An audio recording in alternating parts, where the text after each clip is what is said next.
കറുപ്പം വെളുപ്പിന്റെ പുതിയ എപ്പിസോഡിലേക്ക് സ്വാഗതം. സിന്ദൂർ, ഓപ്പറേഷൻ സിന്ദൂർ തുടർന്നുകൊണ്ടേയിരിക്കുക.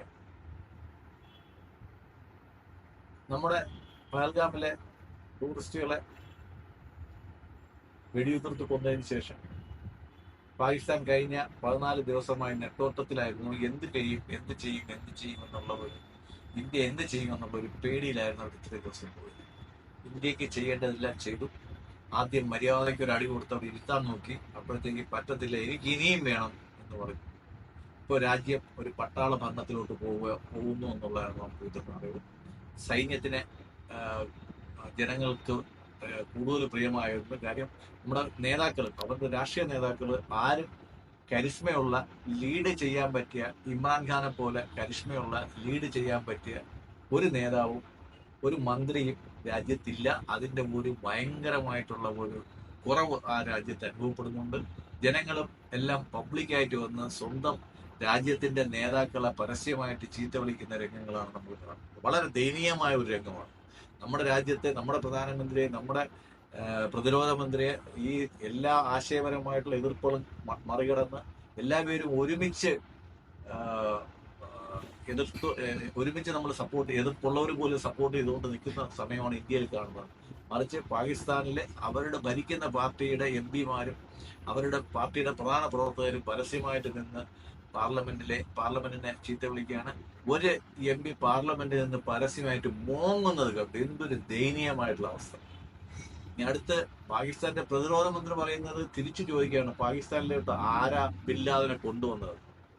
അതിന്റെ അർത്ഥം മനസ്സിലായില്ല. ആരാണ് കൊണ്ടുവന്നതെന്നും അയാൾക്കറിയാം, പോറ്റിയത് ആരെന്നും അയാൾക്കറിയാം, അതിനെന്ത് കിട്ടിയെന്നും അറിയാം.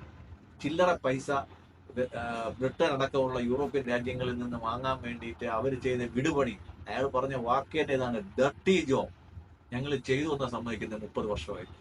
അവർ പാകിസ്ഥാൻ അവരുടെ എല്ലാ കുറ്റങ്ങളും ഏറ്റുപറയുന്നുണ്ട്. ദയനീയമായിട്ടുള്ള ഒരു കാഴ്ചയാണ്. ആൾക്കാർ ഭക്ഷണത്തിനും മറ്റ് സൗകര്യങ്ങൾക്കും വേണ്ടി നെട്ടോട്ട് ഓടുന്ന ഒരു അവസ്ഥയാണ് നമ്മൾ പാകിസ്ഥാനിലേക്ക് കണ്ടുകൊണ്ടിരിക്കുന്നത്. സൈന്യാധിപനെ പറ്റിയിട്ട് കഴിഞ്ഞ ഈ യുദ്ധം തുടങ്ങി 14 ദിവസം സൈന്യാധിപൻ, ആർമി ചീഫിനെ പറ്റിയിട്ട് യാതൊരു വിവരവുമില്ല. മറ്റു ചീഫുകളൊന്നും ഒരു പ്രസ് ബ്രീഫിംഗ് പോലും കൊടുക്കുന്നില്ല. അതിന്റെ അർത്ഥം അവരെല്ലാം പരിങ്ങലിലാണ്.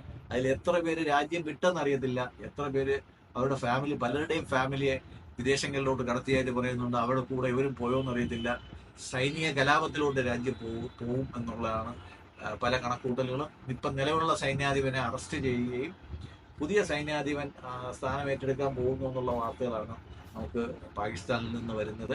എന്തായാലും അയൽ രാജ്യം ഇതിനിടയ്ക്ക് പാകിസ്ഥാനും ബലൂചിസ്ഥാനും രണ്ടാകാൻ പോകുന്നു എന്നുള്ള കാര്യം നേരത്തെ 71 വാറിൽ നമുക്ക് അറിയാമെന്നുള്ള ഒരു കാര്യമുണ്ട്.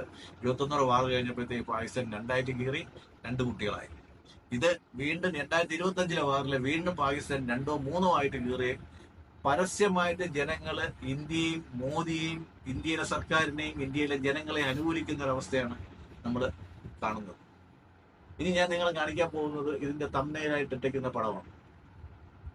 ഓർമ്മയുണ്ടാവും, 1971 വാറില് ഇന്ത്യക്ക് മുമ്പിൽ ബംഗ്ലാദേശിലെ ഈസ്റ്റ് പാകിസ്ഥാനിലെ സൈന്യത്തെ സറണ്ടർ ചെയ്തുകൊണ്ട് പാകിസ്ഥാനി ആർമി മേധാവിയായ നിയാസി, ലഫ്റ്റനന്റ് ജനറൽ നിയാസി ഇന്ത്യയിലെ ജയസറോറയുമായിട്ട് കീഴടങ്ങൽ കരാർ ഒപ്പുവെക്കുന്നതാണ് ഈ ചിത്രം.